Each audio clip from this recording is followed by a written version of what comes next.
మీరు రోజువారీగా తీసుకునే బ్రెడ్, బిస్కెట్లు లేదా పిజ్జాలలో ఉండే మైదా పిండి తెలియకుండానే మీ ఆరోగ్యాన్ని ఎంతలా దెబ్బతీస్తుందో మీకు తెలుసా? ఇది కేవలం బరువు పెరగడమే కాదు, మీ శరీరంలోని అంతర్గత అవయవాలపై ఎలాంటి ప్రభావం చూపుతుందో ఇప్పుడు చూద్దాం. నమస్కారం. ఈరోజు మనం మైదా పిండి తయారీ వెనుక ఉన్న నిజాలను మరియు అది తిన్నప్పుడు మన శరీరంలో జరిగే రసాయన మార్పుల గురించి క్షుణ్ణంగా తెలుసుకోబోతున్నాం. మైదాను ఎందుకు తెల్లగా మారుస్తారు? ఆ ప్రక్రియలో ఏం కోల్పోతాం?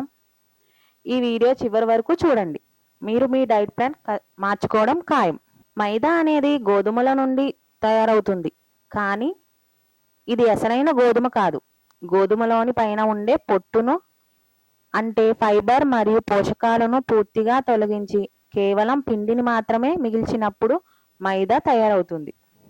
దీనిని తెల్లగా మెత్తగా చేయటానికి బెంజాయిల్ పెరాక్సైడ్ వంటి రసాయనాలను ఉపయోగిస్తారు. ఇక్కడే అసలు సమస్య మొదలవుతుంది.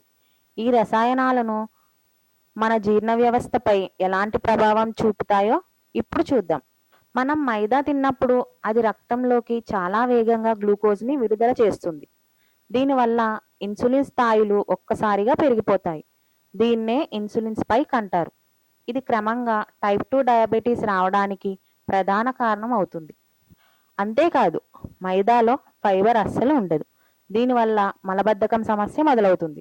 మీ పేగుల్లో ఈ పిండి ఒక జిగురులా పెరిగిపోయి జీర్ణక్రియను పూర్తిగా మందగింపజేస్తుంది.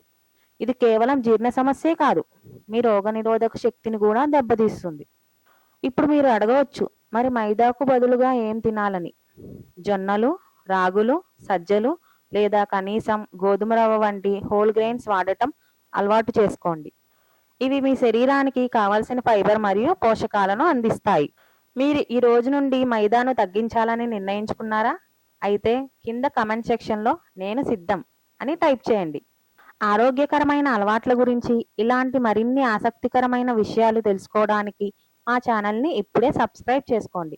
ఈ వీడియో మీకు ఉపయోగపడితే మీ స్నేహితులతో షేర్ చేయండి. మరిన్ని హెల్త్ టిప్స్ కోసం వచ్చే వీడియోల్లో కలుద్దాం. అంతవరకు ఆరోగ్యంగా ఉండండి.